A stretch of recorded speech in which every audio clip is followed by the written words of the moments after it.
Welcome back to Real Skate Stories. When it comes to icons in skateboarding, Steve Olson is amongst the most interesting, eclectic, and intriguing. He shredded his way to the top of skateboarding by winning the first professional circuit, the Hester Series, in 1978, and was Skateboarder magazine's Skater of the Year that same year. His infectious charisma has captivated us on and off the board, and if there is one word to describe him, it would be style. We caught up with Steve for an in-depth conversation for the ages. Sit back, light one up, and enjoy these real skate stories with Mr. Steve Olson. So Where are you? I'm in Dominican Republic. Oh, you are? I thought you were in Costa Rica. I was there for about 20 years, and then I have now 6 months of the year in Nicaragua and El Salvador, and 6 months of the year here in Dominican Republic for the surf seasons. Right. Now how's Dominic for surfing? It's really good. I heard it's good. So, bro, man, I'm so psyched to get on the level with you, and I want to go all the way back to the beginning of your story. Did you start surfing or skateboarding first, or was it around the same time? I lived up in East Bay back in the later 60s, but we had a skateboard, or maybe two skateboards, but I think they were probably metal wheeled skateboards, roller derbies. If we want to go deep into it, I would think that maybe that was when I started skating. And you started with your brother? Yeah, exactly. My brother and I think we got them for Christmas presents. And just there are hills all over up there. We lived on a hill that rolled into a dead end, but we weren't really shooting the hill. We were kind of cruising the sidewalk, standing up and just slamming. So yeah, but then I moved down into like North Orange County, Long Beach area and started surfing pretty immediately. But I still am. I was a swimmer all over the place when I was a little kid, like probably like 5 on competitively. So I would think that I don't think I had an advantage because I liked the water so much. We started surfing before skating, basically. So you guys were in Rossmore, right? So did you learn to surf in Seal? I learned to surf at Seal, yeah. Seal and Huntington, both Chica and Surfside and Sunset, that whole region, but primarily Seal. I learned on a longboard. I learned on like a Joyce Hoffman Hobie. But we grew up kind of basically at Ray Bay, which is like this long rolling wave back then. Yeah, but it was fun. And then Seal Southside, once we get a little better, Seal Southside is a real wave. 100%. I don't know if you know about that place, but Oh yeah, nuggets off the right off the pier, and then the wedges like close to shore, and the wedges, the rights, the outside 13th Street, all of it. It was hectic at times for sure. that's also around the time that Cadillac wheels came out. Were you transitioning into skateboarding? I mean, we skate, yeah, we were skating even with clay wheels, with Black Knights, Indy 500s. Roller Derby made another board with like this composite kind of, it wasn't quite clay, but the roller derbies turned really good. And then the other Black Knights just had their basic setup. But yeah, we would ride the ditches with those. And I remember riding the riverbeds, I guess is what they call them. But like you go down the riverbed and your wheel would just disintegrate, which was life, but it was interesting. I remember we used to go and skate around and so what, Rossmore, that whole world. I would skate over to this place, El Dorado, not park, but this center over there, and they had this one bush that was like this perfect little barrel, and just spend hours riding the bush. It's just retarded. It wasn't retarded. It was really quite amazing. But I mean, at that time, you have kids that are playing baseball at the time, playing you're in outfield and you're Willie Mays, your Pete Rose, whatever it may be. Um, we were like emulating surfing, and it was like Jeff Hackman, BK, uh, Michael Ho, Lopez, whoever it was, Bertelman.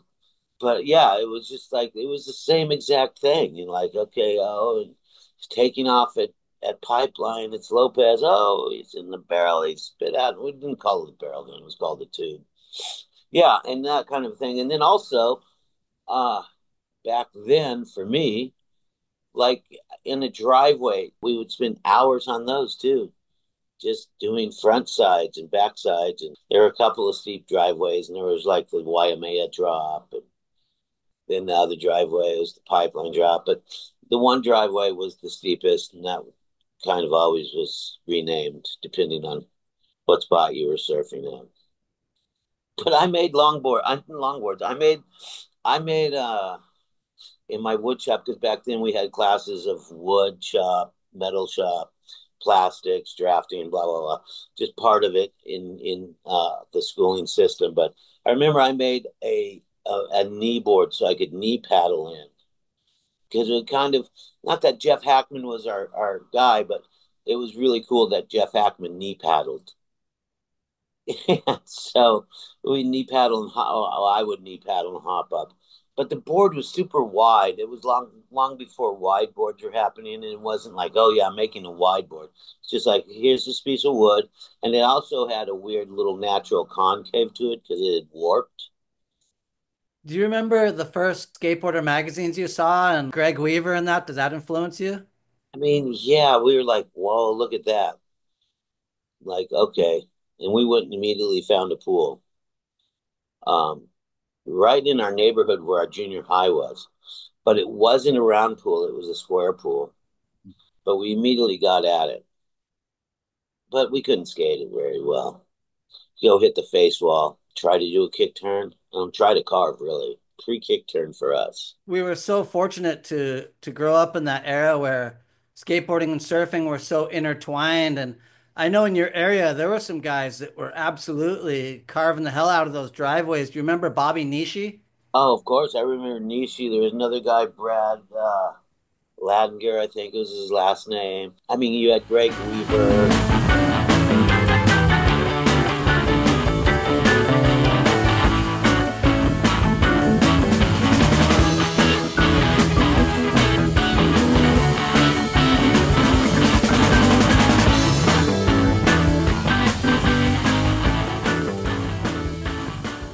Yeah, Nishi. I mean, he had a wicked shot at Bellagio, where he's super low to the ground. And the Nishi, I don't know why, but Nishi reminded me of the skier back then, the freestyle skier, bump skier Wayne Wong, and not because of the Asian similarities, but just the style. All those kids, Steve Cathy was like, he had a stylish approach. And then you had Jay and Tony and her and all those guys up north. Then you had like Stevie Monahan from Santa Barbara, who was like a really, really, really good skater as a kid. Like, had really cool style. Everybody had their weird different styles, but styles were really kind of key. Not key, that's not the right word. Important. You kind of tried to make your style look cool. Well, I did. I don't know if I succeeded, but yeah. But I mean, and then it was a really cool time. Things were changing quickly though too. Every day there was something new coming out. But you grew up in Santa Cruz, TR? Yeah. Yeah, that's right, and that's where I know you from. But as a kid, Yeah, we had, Tony Carter, Kevin Reed, a bunch of guys up there. The same thing was going on, but it was just kind of a little more isolated. right? But I met Kevin Reed through my brother. It's getting back in the day, back in the like mid 70s probably, and he had his brother Lance, who kind of roller skated. My brother roller skated and kind of skated spider stance, kind of definitely like Kenny Means. And my brother could rip, but we met and I think we went up and we rode Kevin Reed's ramp in his backyard in his house back then. I mean, I wasn't, I was just like, I was a surfer, but skateboarding was happening. But it wasn't like, oh, yeah, I'm some pro kid coming up there to ride. It was just like riding with the Reeds. And I remember his mom was really, she was rather wild, super, super, super nice. But yeah, Kevin Reed ripped though. I used to surf with Kevin a lot up in Santa Cruz. And I remember there was a time I was surfing with Kevin up at Waddell, and he was doing what Kevin does, which was just rip. I'm paddling out, and the set comes through, probably 4, 5, 6 feet, whatever. And Kevin drops in, and he's surfing his board, and he just has those little tri fins. He doesn't have a middle single fin skag fin, but he has a little tri fin. When he comes down and he's side slipping and he's holding his rail, and he's 100% committed, but he's sliding down, and he's to the left, so he's backside, and he's sliding down, and then all of a sudden his board catches, and then he gets thrown up and over the lip, with the lip. So he did like a barrel roll and like and landed it. And I'm paddling out and I'm like screaming, obviously. And then he pulls it off and kind of squirrels out of it, but he made it, right? Whatever. And I was just like, he paddled back out and he's like, "Did you see that?" And I was like, "Yeah, I saw it. I was paddling out." And he's like, "Can you believe I pulled that one?" And I was like, "Yeah." And he was like, "I meant to do that." And I was like, "Oh, bullshit." But he pulled it. Who cares if he meant to or not? But it was one of the coolest things that I saw a dude do on his surfboard. And it wasn't cool. It was insane. And I think that he accidentally dug a rail and he just got pitched. And either way, it was wicked. But I saw a dude at Makaha back in the early 70s. This cat, I don't know. I always wanted to call it. I always thought his name was Young. I don't know. All the West Side cats that I've known, I asked about this guy.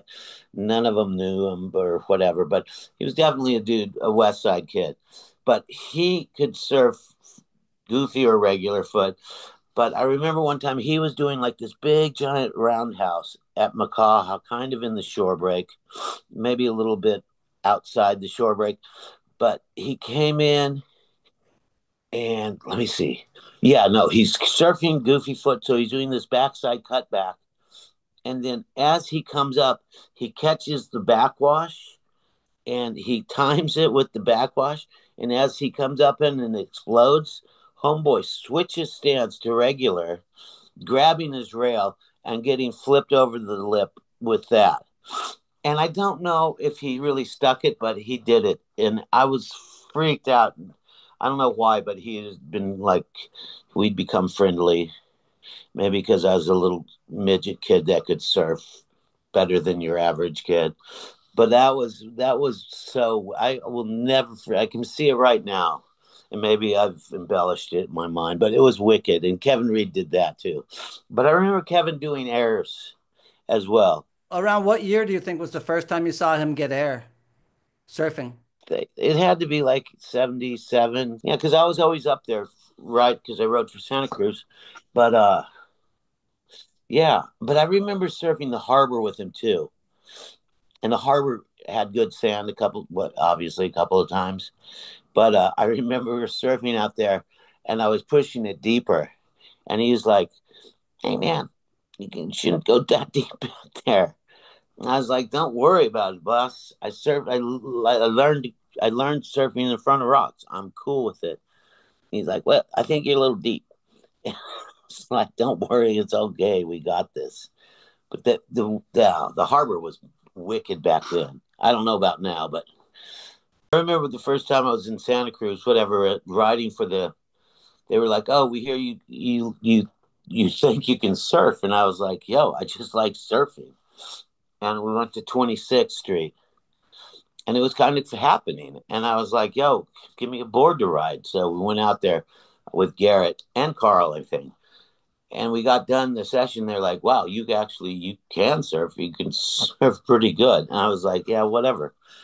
Those are fun waves. And then we went to Sewer Peak, and it was so sick, that wave, just to the weird left, that it didn't go across. It seemed like it moved in and kept its face. I don't know. I just remember getting these weird barrels Yeah, like going. horseshoes at you. You Yeah, can it almost was see the wicked. wall as you're coming out and you have to low road it. That's part of the reason I rode for Santa Cruz, was because they had a surf thing behind them. I was up there one time shooting an ad like in the early 80s for some SOS thing I was doing with Santa Cruz. But Dan Devine, do you remember Dan? Oh yeah. So Dan Devine is like, we needed a surfing shot. So it's like, okay, where are we going to go shoot it? And we're like, okay, let's go to Anya. So he's on the beach with a telephoto, and no one's out. But I'm sitting out there, and you know how it bounces off from the cliff over. When you're sitting there, you kind of figure out where all the boils are. I'm sitting there, Divine's on the beach, and now all of a sudden, whatever, let's say I've been out for an hour or something, there's a whole new boil. And I'm thinking, wow, that hasn't been here at all. And it's kind of basically just a little bit outside the break line.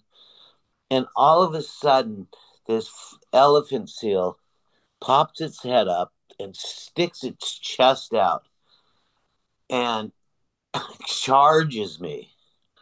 And I'm sitting there and I'm writing, I don't know, some board, whatever. So I slide to the tail, like, what are my options? So I kind of get to the tail and kind of hold it up, shielding myself. And this thing comes up, and let's say it was an average seal. It was probably 18 feet and just a mass of an animal or mammal. And it comes and it submerges right before me. And I'm just like, wow, that is way too intense, right?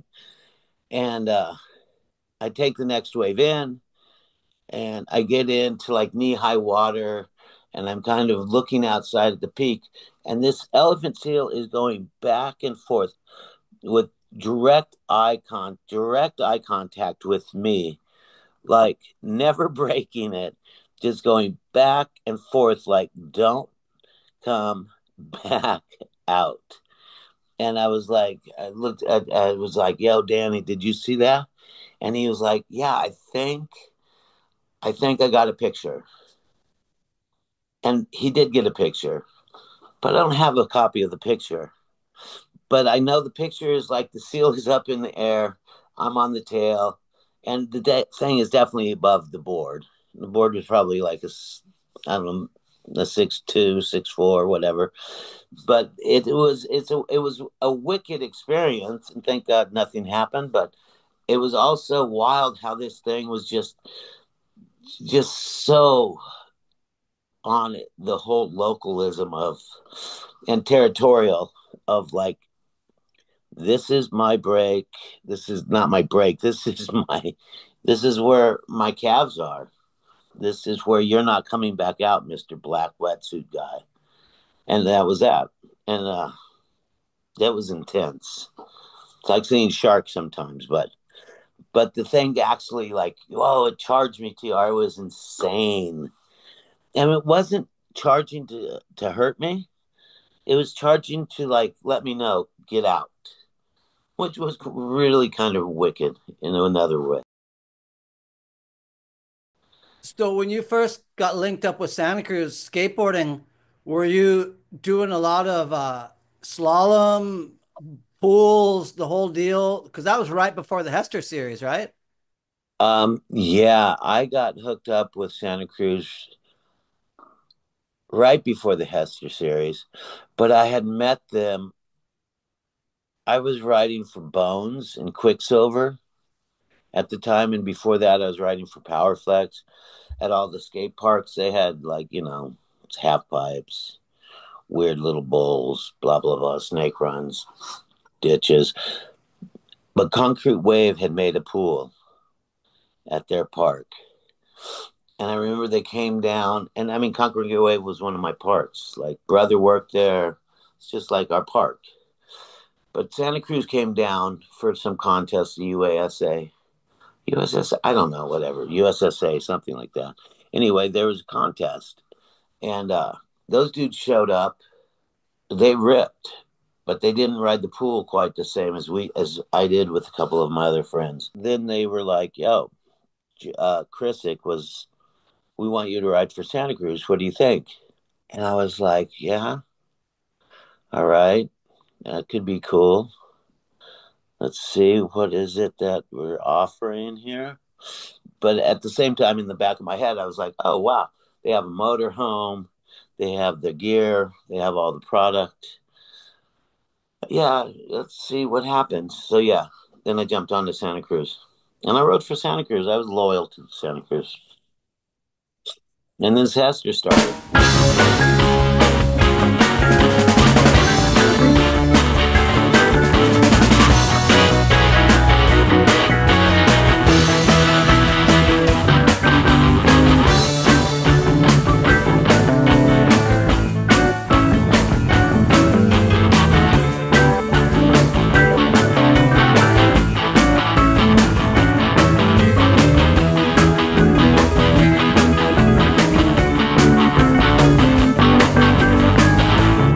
That was good.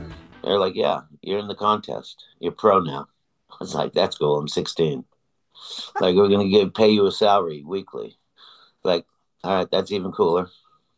There's the dudes in the magazine, and you're thinking, "Oh, we're gonna smoke them." Not really, but kind of. Not exactly like that, but there was like, "Oh wow, we're skating as good as the dudes, the pro guys that we, would see in the magazines and stuff." And it was on. And when I say we, I'm like talking about myself and Salva and a couple other dudes, Bowman, Dunlap, blah blah blah. But it was cool, and yeah, it was wicked. First contest, the run was 2 minutes long.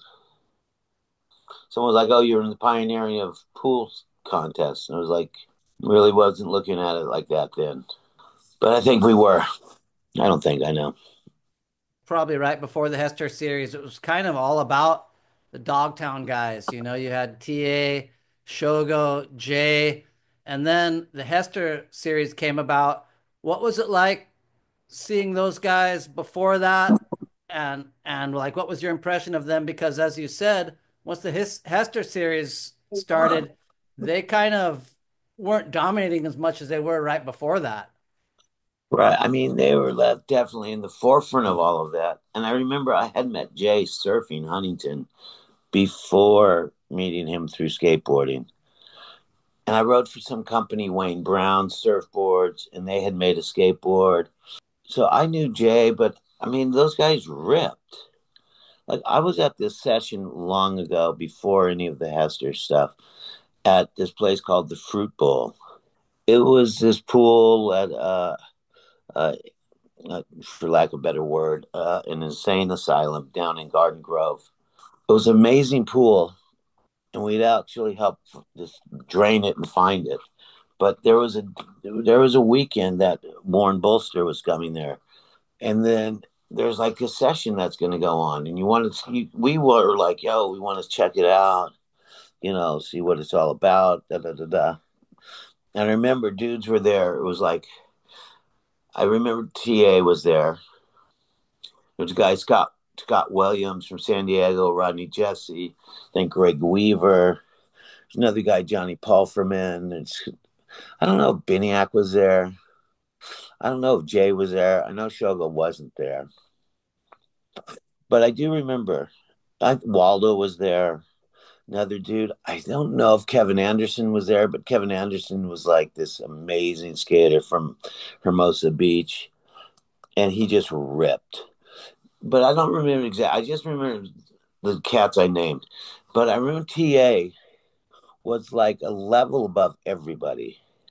He was going front side. He was going backside. I mean, backside was huge then, but he had a good front side, and he was carving, and Waldo was carving. Oh, Wally Inouye was there. Um, and I just remember thinking, wow, that dude is so far above, in my opinion. I could have been wrong, but in my opinion, I thought, wow, that dude is like definitely another step above. But they all ripped. I'm not trying to take it away, but it just seemed like he had this whole like amazing confidence. And he's like a brother now, but back then it was insane to see this happen. And then Warren Bolster, my brother got a picture in the magazine on his roller skates, and it was wicked. And yeah, those guys, all those guys ripped. It was insane.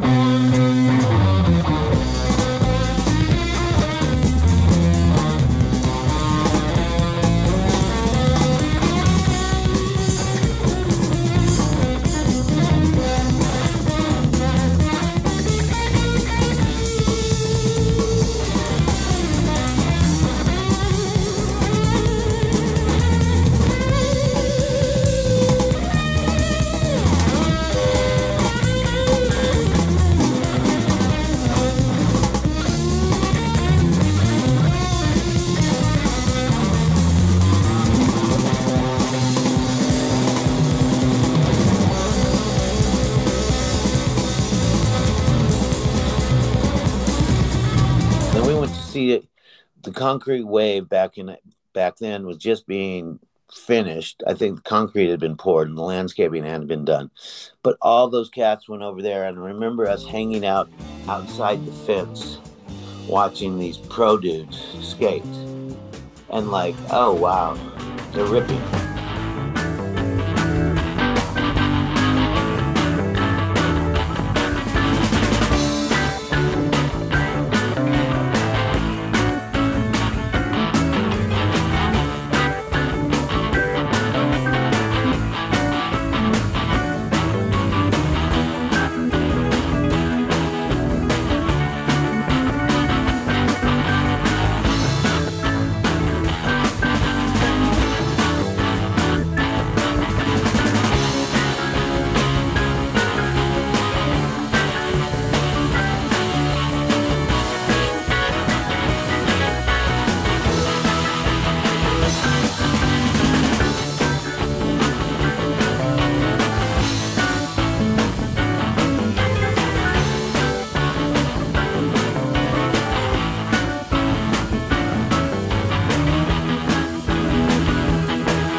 And then I remember, like I said, back then, when the Hester came up, and there was like, whatever, 6 months, a year, who knows. But we'd all learn how to skateboard. Well, I learned how to skateboard. I was like, yo, a year ago I was watching these dudes. Now it's time to take them out. I'm just kidding. I'm not kidding, but I'm not really that cocky of a cat. Anyway, yeah. And it was good. It was amazing. I mean, Greg Ayers, all those cats. There's so many different people that were just ripped back then. But again, like I said, things were just changing so much. It went from urethane wheels, loose ball bearing, Cadillac wheels, Metaflex, and all of those. And then all of a sudden, the Road Rider, which made Novak and the NHS boys become who they were. And then we had Power Paw. I mean, Power Paws, I think, had loose ball bearings. But yeah, I mean, all of it. It was just sick. And trucks were, you had trackers, you had Bennett's, and all of a sudden here's an ACS with metal plates. And here comes the Indy part, da da da da. And it was just like going. And okay, the boards are no longer 7 3/4. Now they're getting bigger. And oh, here's the 10-inch at Newark. And it was just like, wow. I used to knee paddle into my driveway on my pig. So I was just like, fuck you and your big board bullshit. I used the big board so I could knee paddle, and my board had concave. I was like, I'm fucking way ahead of you guys. Either way, it was funny though. But yeah, it was fun. It was sick. I love it. I mean, that's wild because like what you just described goes through like three or four major transformations of the sport, but that was only in like 3 years. I mean, from 77 to 1980 is basically what you just described. It's wild. Yeah, it was quick. It was happening. I mean, and then safety equipment was progressing right alongside of it. Sneakers never really progressed though back then. Tennis shoes were tennis shoes. Like, you had Vans, you had Nikes. Yeah, I used Yeah. Pro Kids. Those Pro were the kids best were for good. me. So Yeah. around that same time, like the down in San Diego, there was the Kona Bowl scene. Did you ever get to see Jeff Tatum? Oh, I did see Jeff Tatum. And I mean, you had like Jeff Tatum, you had Gunnar Hago, you had Murray Estes. I mean, all these guys were they were all pretty amazing skaters. And the Kona Bowl was no joke. It had some serious vert to it. I mean, and Gunnar Hago doing like a Christie on the coping was insane. Scott Williams was really, he was just like up there with that whole groove, and Rodney Jesse. But yeah, I mean, Jeff Tatum too, just like, yo, Jeff Tatum, he was doing backside floaters, like backside ollies. Like, I don't know what to say. Then they came in and said, oh, this is what that trick is now called. And it was like, ah, cool. This cat was doing it before. Kevin Anderson was doing floaters off the hip at Uplands, Big Bowl, and skating switch or fakie, carving through the whole bowl. And then on the East Coast, we haven't even mentioned that. They had like their whole scene going on over there. And the East But Coast, those cats were ripping. I mean, skateboarding was just happening, so you had hot pockets or hotbeds of guys that were just destroying it. I don't know. I totally. mean, it was cool. Cool. And then, I mean, the Hester series, it was like, all right, who's going to come out and show up for this contest? And people showed up, and then other guys didn't show up that were really good. I mean, you had a dude like Mike Weed, who was so talented as a skateboarder and a surfer, and could rip. He could rip freestyle. He could rip in the pools. He could rip in bowls. He could rip in parks. I mean, he went on tour for Hobie and missed the rest of the Hester. He got second at the first Hester. It was like, wow, what if he would have been there for the other three contests? Maybe he would have won overall, but he didn't. Yeah, I mean, at that point in time, right before the Hester series, it was kind of like the magazines was where everybody got to see like who was ripping. But then the Hester series, you had the guys from San Diego, Dennis Martinez, Pineapple. You had Yes. NorCal guys coming down, Tim Marting, Kevin Reed, those guys. You had the Dogtown guys, of course, and then you had like Orange County guys, you and Salba. Yeah, Um, but Saba's from Upland in that Badlands world. right, and Dwayne. So He was definitely explain OC. so explain how that kind of became the proving ground and what was the vibes like? Was there a lot of rivalry? Was a lot of like unity? What was it like? I mean, it seemed at first, I don't think there was like hardcore rivalry going on, but you definitely were there to skate and do the best you could. And yeah, I mean, there were some rivals between some cats, but not really. It was pretty cool. Everyone was pretty stoked. Everyone was really stoked. But every time they would have a contest, they would have the prelims on Saturday, and then the finals would be Sunday. And there was always like a dinner thing on Saturday night, and every time there was an amazing food fight like Animal House, and it was always brought on by this dude Dave McIntyre. And the food fights were like as fun as the contests. And so you have guys like, I mean, I was 16 and 17, And you don't have like, I mean, my parents were pretty cool anyway, but it was just like you could get crazed, you could get wild. It was fun.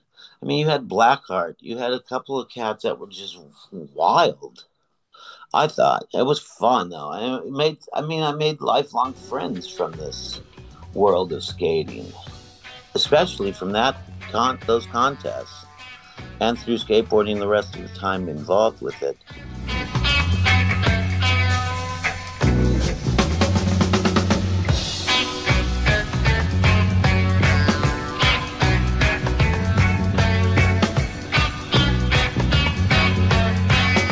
But yeah, no, the contests were cool, and you all.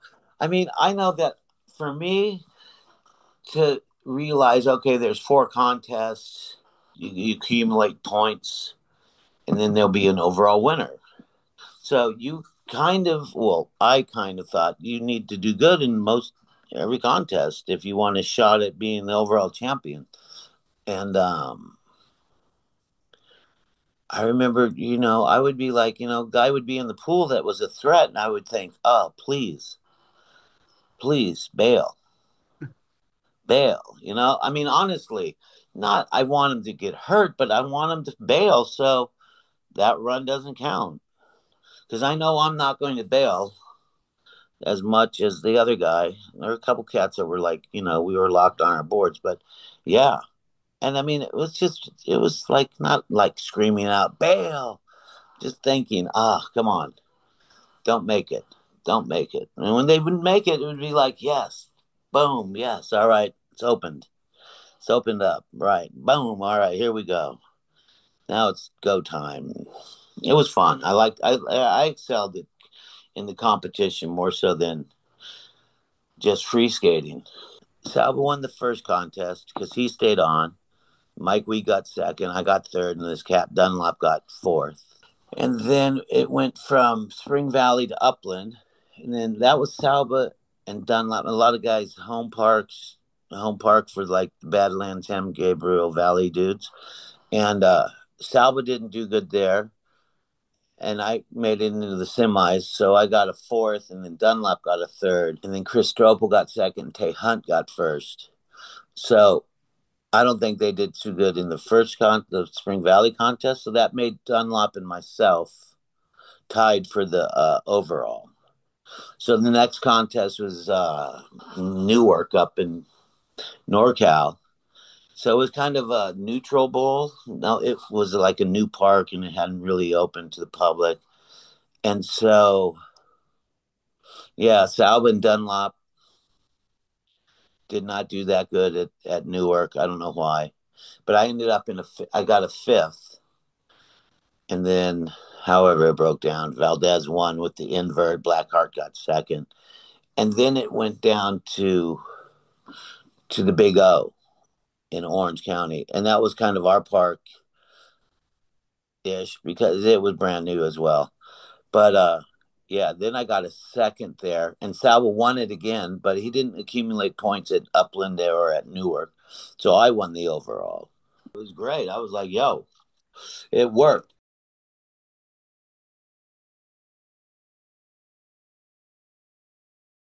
And I think there was like the voting for Skater of the Year back then.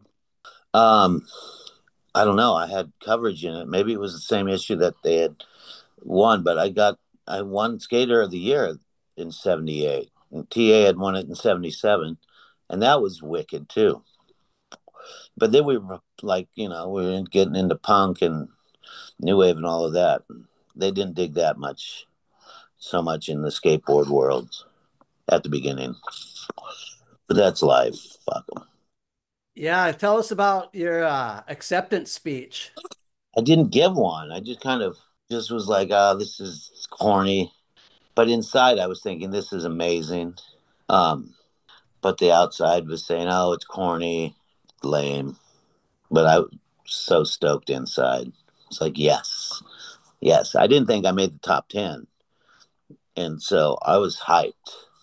But I didn't kind of really say I was stoked, but I was so stoked. But I remember, like, they're like, speech, speech, speech. I remember, punk rock was happening. I remember trying to, like, pick my nose and flick boogers at them and maybe spit at the cameras, but not in a whatever. It's in a juvenile delinquent way. No, skateboarding was punk rock and punk rock was skateboarding. Like, do you remember the Winchester contest and then the Clash show after that? I totally remember that. Like we didn't make the finals, so it was like, all right, oh, there's a gig in SF at Kazar, and it's the Clash, the Cramps, and the Dead Kennedys. And I went with Mofo, Thatcher, Salba, Alva, Bowman, myself, a couple other cats, and it was insane. It was so fun. It was so fun. It was like amazing, and we rolled in kind of with a little bit of numbers, and just had the best time. We're just thrashing around, pogoing, and getting crazy and tackling each other, just having the best time. I think Mofo said, "Oh, that's where slam dancing was invented." It's like whatever. We were just having a rowdy time. It was fun.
And it was. Yeah. But I mean, that bill, the Dead Kennedys and then the Cramps and then the Clash, it was like, wow, doesn't get much better than that. No, Clash SF was the best show I ever saw in my life. Oh, right. Yeah. I think they're sporting London Calling or something. Yeah. And they looked really cool. It was fun. I loved that show. I liked punk rock. I liked the fashion behind it. I liked the dress. I liked the attitude. I liked the hair. I liked the music. I liked the energy. And the rebellion was great. It was like, okay, we grew up with like rock and roll, which is great. And punk is rock and roll anyway, but it was just like, okay, cool. This is our music. And it was just hopped up 50s music anyway. It was great. Love, love, love, love. Yeah. So good. I wouldn't change it for the world. And we're so lucky to grow up when we did. How old are you? I mean, how old were you back then? I'm 60. Right. So you're a couple years younger. Yeah, So you're just a kid there. Do you remember the Capitola contest? I sure do. I'm actually from Capitola. Oh, right. So that was in my hometown. Oh, well, that's cool. Yeah. So the Capitola Classic, I mean, of course, that was a downhill contest, At but first, at and then first, they brought it into the. I mean, yeah, I remember I rode in the downhill Capitola downhill. I wasn't a downhill dude, but you rode. I mean, that was like what in the early '80s, yeah. 80 something, whatever, 83, 84. Yeah, I think the first one was like 1980. Oh, really? Yeah, because they had the downhill contest every year. And Right. Kevin Barry in front. Yeah, come on, Cat. Hudson making the move. Come on. And the winner of the 8th Annual Capitola Classic. A time of 25.5963. That's the fastest. Fastest time of the day recorded by John Hudson on the last race of the day. Okay. and then when they brought the ramps out for the street style event, you Yeah. had like you, Meekster, Neil Blender. I think it was the first time we ever saw Gons. Right, and Cab and all of those guys. Everyone rode then. Yeah. I mean, someone was like, "Oh yeah, you street skater?" And I was like, "Well, I don't know. I was in some of the first street style contests, but do I consider it? No. These kids are amazing now, but yeah, I remember. Yeah, Capitola was cool. I liked that venue too. The downhill was dope, but then when they brought out the couple of the ramps, the first one, I was like, "Oh, I'm winning this one," but I didn't. I got a third. And I was like, yo, these guys aren't even skating the street. They're just hitting the ramps. It's like, yo, I'm kick flipping. I'm doing G turns. And like, come on, get over yourselves. But then the second one, that was good too. They brought the car out. I remember I was like, I can jump the car, but I'm going to lip slide the front windshield instead. But anyway, it was fun. Wow, what a wild time. That was incredible. Yeah, that was dope. And I Yeah, remember that you guys used to skate the like the pro street contest when they first came out. Like you and Hackett would skate them. yeah, we did. Hackett was right in there. That was another dude that I was in the Hester contests so much. Maybe he was in Newark, but I was like, wow, thank God, maybe, because maybe he would have gotten some points taken away from me. Either way, whatever. It was wicked. Yeah, I mean, I know. I remember Winchester. I don't know. The first Winchester, I think Tim Martin won, and Strobel got second. I got a third, and then the next one, it was a whole new way. But I think Hackett got third up there.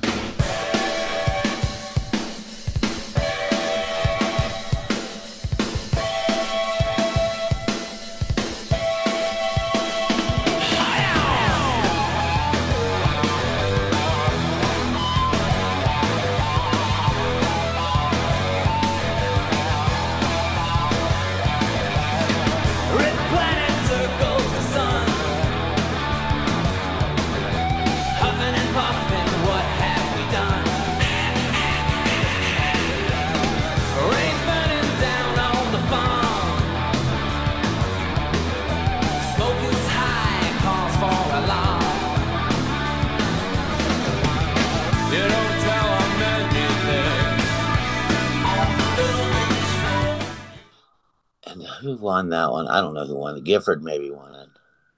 It was wicked, whatever. It What were was your good. first memories of Caballero? I remember seeing Cab as a little kid, and he rode for Campbell Skate Park. Didn't ride for Santa Cruz, didn't ride for anybody. He rode for the skate park. And he had one of my mini boards.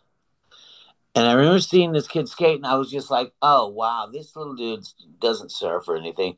He's taking it to a whole new place. It's like, all right, either we step up or we step out.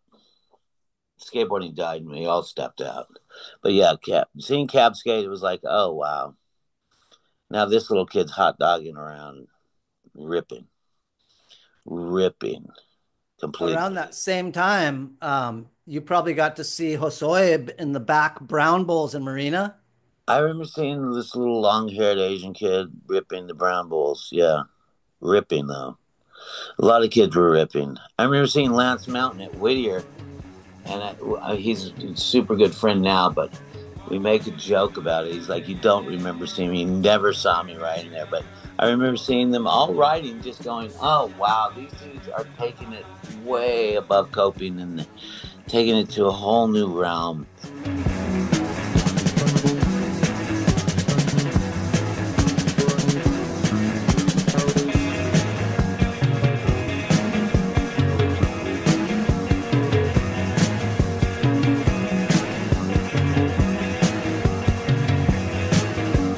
I mean, Dwayne and Eddie Elguera and Dave Andrick and Daryl Miller, and those guys in the second Hesters, they were just like, motherfuckers, you guys are going to take it there?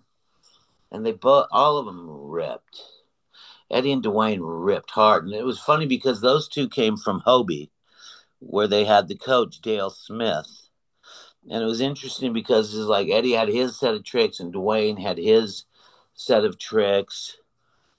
And they were not the same at all, but they both were so phenomenally great and gifted on their skateboards. It was kind of cool. And I was like, oh, I'm into racing. I skied my whole life. And I was like, oh, this bank slalom thing, it's mine. And I remember going and making a couple of boards at Santa Cruz. I raced just my regular pool board against these dudes at a bank slalom contest. They had like their Ick-Sticks, Charlie and Steve Evans and Harvey Hawks. And I was like, oh, that's not, I mean, that's fair, fine. But I was like, okay, I'm building a board. And then it was on. It was fun. But I stayed relevant because I was fast in the bank slalom world, and I had my own style. I remember I'm not a guy too much to talk about himself, but I'm going to right now, TR. There was a point where at the Big O where I had smashed my head open long ago, not the Big O, and I had rolled my ankle and I was out, and everyone kind of surpassed any of my skills were gone while they were learning new tricks. But I remember I was skating the Big O contest against like Alan Gelfand, Steve Hirsch, Eddie was in it. Everyone was in it. But it was interesting because I had not really learned many tricks, but I had my own style. But I was having a day. I was on this day. And I was flying compared to them. I had these really fast wheels. But I was skating a little faster and a little bit gnarlier. And they had their tricks. But it seemed as though going a little gnarlier, a little higher, and flying. And I beat them in the contest. And that was like the best thing. Like, I didn't learn these tricks. I just was having a day that was so on point. I mean, I was blasting over the channel. It was on, and it was fun. I remember there's a 4-way tie. You guys want to have a skate off? I was like, let's go, let's skate it off. And Faust was like, yo, the rules state right here, if there's tie, you go to the second run. Olson, you're the champ. And I was like, either way, I'll skate against him right now. It's money. Let's do this. And they're like, no, the rules are written. That's the way it is. You win. I was like, sick. I need the $1,000. But yeah, I never skated for the money though. No one skated for that. I don't remember many guys like thinking, oh, this is a sport where we're going to get rich. Or, okay, I want to make as much money as I possibly can. I was just stoked to be skateboarding, getting paid a little bit, and having a blast. I mean, like I said, made lifelong friends. It was so fun. And had such crazy times with everyone, too. Crazy. But surfing was dope, too. I remember I surfed in a contest down at Del Mar. They were like, oh, we're having to surf. Like, all the skaters that surf, we're having a surf contest. And I was like, oh, done. I had a magic board then. I had like some 5/8 weird rounded pin, a little wider, a little thicker. Just ripped like a surfboard skate, kind of. And I was like, oh, so the whole overall thing is like, however good you do, the surf contest counts, the bank slalom counts, the half pipe counts, the bowl counts. And I remember I did good. I think I won the bank slalom. I got a second maybe in the pipe. I didn't do so good in the pool because they were ripping. And then I won the surf contest, and I was like, oh, done. I win the overall. And they're like, there's no overall. I was like, what? What's wrong with you people? Surfing with all those guys, so fun. But Jay Adams, when I met Jay Adams surfing in Huntington, I just remember, like, he was friends with all these other cats that were locals down there, like Danny Toole and Bud Lamas and Chipper and all these guys, Vinny and Johnny and these cats. But I just remember surfing with him and seeing him take off and taking off on these lefts inside of Huntington Pier on the south side and just, like, stuffing these barrels, switch stance. I was just like, yo, that is so ill. And we just were all surfing and having the best time. He's like, yo, you can surf, bro. What's your name? He gets Olson. He's like, hey, kid, cool. You want to go eat? And I was like, yeah, let's go eat something. And he's like, hold on a second. And he went and rifled through some clothes on the beach, some bystanders or tourists or whatever, some beachgoers. Like, okay, let's go. You got my back? I was like, yeah. Went to the there was the greatest, like, I mean, health food was health food and is health food now. But back then there was this place, George's Surf Shops. that would do smoothies, and they had this sandwich called the nishi, which was this soybean kind of thing with this veganese and sprouts, and it was so insanely good. Not that we were into health food, but I just remember that it was like, all right, let's go. We're going to George's. I think everyone could eat for $5 at that point. So good. Kind of around the time Action Now came out, Skateboarder magazine was gone, and you had guys Right. like Lance, Neil Blender, all those guys coming out. And then it went from there, and street started kind of creeping in with Tommy Guerrero and those guys, and those early street contests. Like there's a classic photo of you. I think it's Oceanside. You've got no shoes, no shirt. You're like doing a spinner on the nose. Yeah, yeah, And yeah. I was out surfing, and they're like, "Yo, it's your run." And I exactly. came in, and I think I picked up a longboard or something, and I went out there and I just cruised around and like cross stepped and did drop knee cutbacks and blah blah blah, whatever. And then I remember at the end, I went by the judges and I slicked my hair back with a comb, and they didn't think that was very funny, but I thought it was super funny. And then they're like 15 seconds, and I rolled by the judges, and I had my shorts on, I just shot a BA at them, and that was it. But they don't know that story. I don't think is very well known, but it was definitely happening. And those guys were jumping off the picnic tables or off the ramps or whatever. I mean, Gons and Otis and those cats, I think, were in that one. Exactly. They were just coming up. Sarah and those cats were they kind of made up I mean, some of the street tricks. Lance was all about how Lucero and those guys were doing their tricks, like no complies and blah blah blah, and Blender and whoever else. But Gons and I think Gons was really rather instrumental in street style. Tommy Guerrero as well, Nodis obviously, and then the newer kids came in like a Matt Hensley and those cats and Sal Barbier's. Yeah, it was insane. I mean, I remember the ollie and I just thought, wow, that's such a wild looking trick. I didn't think of it that cool then, but it was. But then the kids started just it was part of the repertoire. If you couldn't ollie, you couldn't skate. But man, the control of the ollie was so insane to this day. And my kid is a skateboarder, and he had mad pop, just insane. The scoop was so cool. And now the airs and surfing, it's yeah, it goes full circle again and again. Sometimes when I go skate, kids are like, "Oh wow, you skate so different," and it's like, I don't skate different. I just skate the way I skate. I've been skating like this ever since I was on a skateboard, kind of. And I remember I was skating some ramp and it had a little pump bump in it, and I would go over and I'd do a check slide, kind of like breaking your fins. And this one kid was like, "Oh man, it looks like you're surfing when you skate." And I was like, "Well, I am, but I'm just skating, pretending I'm surfing still." But yeah, I was at the last combi pool a couple of weekends ago, um, and they were killing it so hard.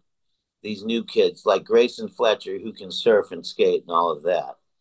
Um, but this kid Tom Shaw, I mean, there were so many guys that were just blazing, blazing, and then the girls were so incredibly, so insanely good.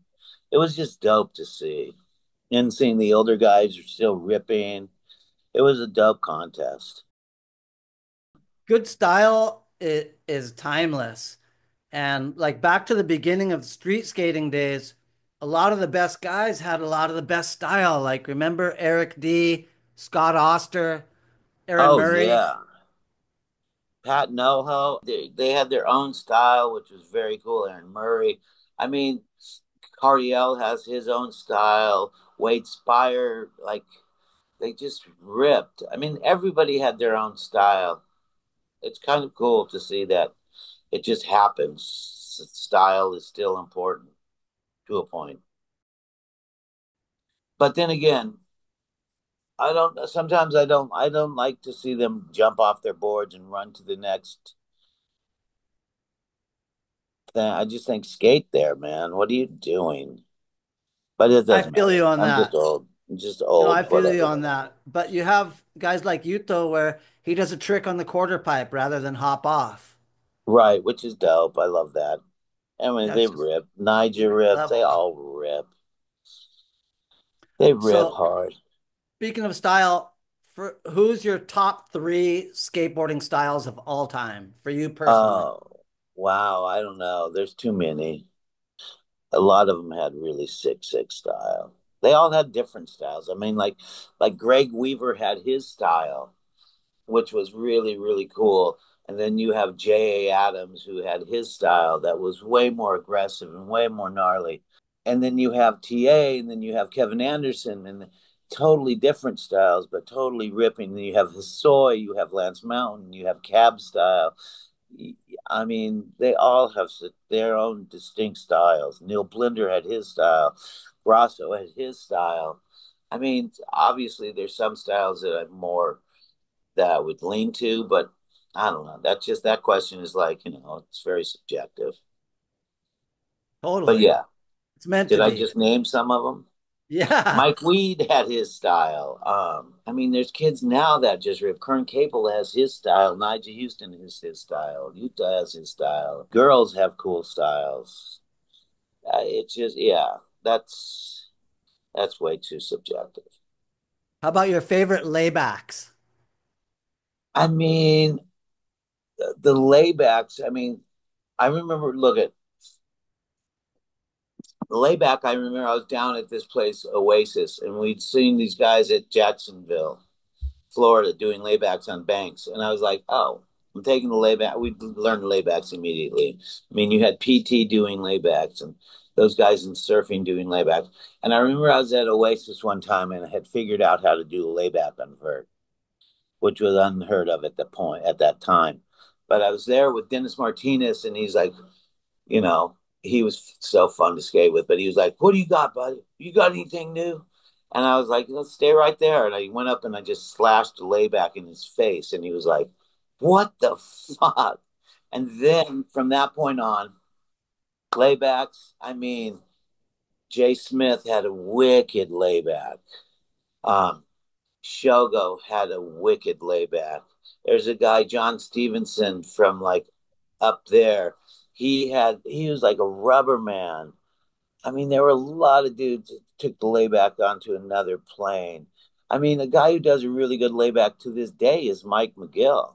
And then Hosoi does his layback, where his is more of like a 5-0 layback on top. And like Dwayne did that kind of a layback. I mean, so many people had a wicked layback. You know who had a wicked layback was Daryl Miller. Yeah, I mean, he just took laybacks and they're laying it down. Yeah, the layback was wicked. I just remember seeing it and it was like done. Then we were doing layback. I remember snowboarding back in like 77 before it was allowed on the lifts. And we were riding these winter sticks up in Utah. And I remember we're doing like 50 to 75-yard laybacks because our fin had broke, but it was like this perfect pattern, just slashing laybacks. I saw a couple of Japanese snowboarders do these laybacks that were so stylish. Yeah, the laybacks wicked. Do they still And how do about laybacks? Do they still how do laybacks in surfing? oh yeah, of course. I'm John just John kidding. won. Oh yeah. I'm just kidding. My sarcasm meter is not that great. That's all right. You're in the Dominican Republic. Yeah, I'm a little isolated. But back to skateboarding. How about the Harry Jumanji gray slide layback? Oh, yeah. Oh, Jumanji has a wicked layback to this day. Yeah, Harry is one of my boys. I love Harry, but yeah, Harry is just money on his layback. I mean, he's got to be in his 50s, just still laying it back. Yeah, so that's a good. good call. I had completely forgot about Jumanji. And he So does the bad. gray slide one. What's the gray slide one? Gray slide is like the nose grab, like Oh, yeah, yeah, yeah, yeah, I yeah, think yeah. Jim Oh, Gray okay. invented it. Right. Okay. Okay. Okay. Yeah. Yeah. Yeah. And he does normal ones super sick too, but I think his specialty is the gray slide layback. Yeah, no, he chucks it in the gray slide for sure. But his laybacks are just phenomenal as well. Yeah, a lot of dudes had good laybacks. So good. I want to shift gears just a little bit before we wrap up here because I saw for a while these classic TV ads and modeling stuff of you popping up. But it was always just Olson being Olson. Was prison blues in my breath. But I broke out of jail. Yes, I'm gonna stay clear free. Cause any gold haired lady who says, sonny, come along with me. You see, I gotta run. Yes, I'm heading for the sea. Cause if they ever catch me, oh Lord, they'll hang me in the hanging tree. Whoa, yes, me in that hanging tree. You better believe they're gonna do that. If they catch me, they're gonna put me down. Oh, yes, I gotta. How did that come about? I mean, I don't know about that, but I mean, I had a couple of cats that were friends of mine that were photographers, and they would get these campaigns, and they'd be like, "Yo, you want to be in this ad?" And I'd be like, "Yeah," and they'd be like, "Okay, it pays this much money," and it was like, oh, "Okay, sick." And then all of a sudden, it was like, "Oh, you're a model." It's like, I'm not a model, just doing an ad, and it was fun though. Yeah, huge campaign for this excite.com, which was like one of the first search engines along with Yahoo, maybe Google, I don't know, but Excite blew it. They imploded. But anyway, I mean, I did a huge campaign for them. I mean, I was in New York and they had this ad, not ad, they had this one picture and it was like 40 feet, 40 stories in Times Square. And was like, you gotta be kidding me. That was so funny, though, more so than anything. I had some agent girl that was like, oh, I want to represent you. And it was like, all right, whatever. Now go out and you do an ad back then in the 80s, like a commercial, and you do one like a day or maybe 2 days, and you get like 60 grand. And back then you were like, oh, I'm good for the year. George! What? I liked my tape. I'm going to watch your tail drop. That calls for some cake. The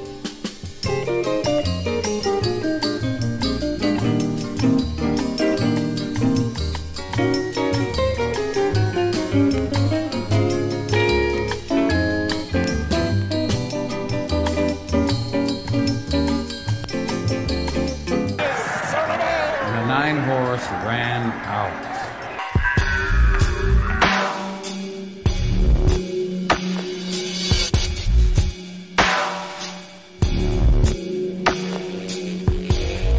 And then how about your paintings, your art blowing up? Oh, that's interesting as well. It's fun to make art. Fuck, really wicked. I've had some success with it,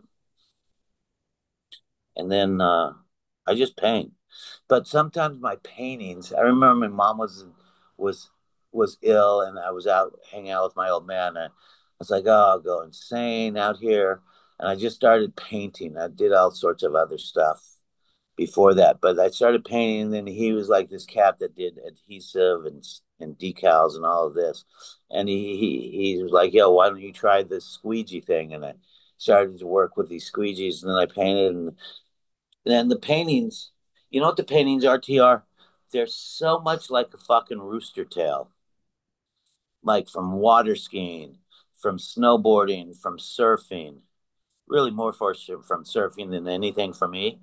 But yeah, someone they don't I don't know, they don't get that part of it, but it's definitely that. It's just like this just spray of paint. And I have my own sense of color and blah blah blah. But it's wicked and it has amazing energy in it. It has an urgency and it's what it is. But yeah, that's how I make my living. I did a cool thing with my kid over at the Venice Biennale. I don't know, a while ago. But he had done this. We did a show together here in LA, and he had wrote up and did this kind of like abstract kind of circle where we built these quarter pipes, and he would put the canvas halfway and go up and track paint. really so sick. And to do it with my kid was really dope. Doing the cover with my kid for Skateboarder, that was so wicked for me as a dad. I don't know, just like so lucky. Then also, now I have two grandkids with my son, obviously, but now it's so wicked because he takes his one boy Otto, and Otto's like kind of figured out that he likes skateboards. Not he really likes skating because he can't stand up on a skateboard yet. But he takes the kid and he rides him on the front and holds him up. And then all of a sudden I come up behind with my board. And then there's three of us skating down the streets in Echo Park. And I'm just so curious what that little kid's mind is thinking when all of a sudden his grandpa Boom Boom, which is my nickname for him, it's here comes Boom Boom, here comes Boom Boom, Boom Boom just carving in front of them, and now we're swerving like skating figure eights. It's wicked. It's wicked. I think I'm going to get a picture shot of that actually. It seems like you've had an entire life of just kind of expression. Yeah, yeah, sure. That sounds good. I mean, still expressing myself. Who did that song, Express Yourself? NWA? I don't know. No, it's not an Isley Brothers song, but uh, I forget who the original is. But yeah, NWA did a very cool cover of that for sure. But yeah, traveling is dope. I like to travel and paint and surf and all of that as well. But I also like sports, so I don't know. I've always been a jock kind of a guy. Well, right on, Mr. Olson. It's been so rad catching up with you. Isn't TR? Yeah, it's great. Thank you so much. I don't know My how pleasure. exciting this was, but It was extremely exciting for me, and I know our viewers will love it also. And let's do another one in the future. yeah, we will. I mean, we can keep doing the same stuff. Yeah, I mean, I have tons of art stories, but we don't have to go into those right now. we'll get on those next time. Yeah. All right. Well, have a great night down Oh, there. What you time is too. it down there? It's like 10:30? it's almost midnight. Oh, it is. Okay, so you're Yeah. 4 hours ahead. Yep. Okay, sick. All right, TR. Have a great rest of your night. You too. Sleep Thanks a lot for well, your and time. That was I will fun. talk to you soon. And you know, get to that fucking downward dog, buddy. Yeah, I will. All right. I'll Yeah. talk to you soon. All right, Retta. Late.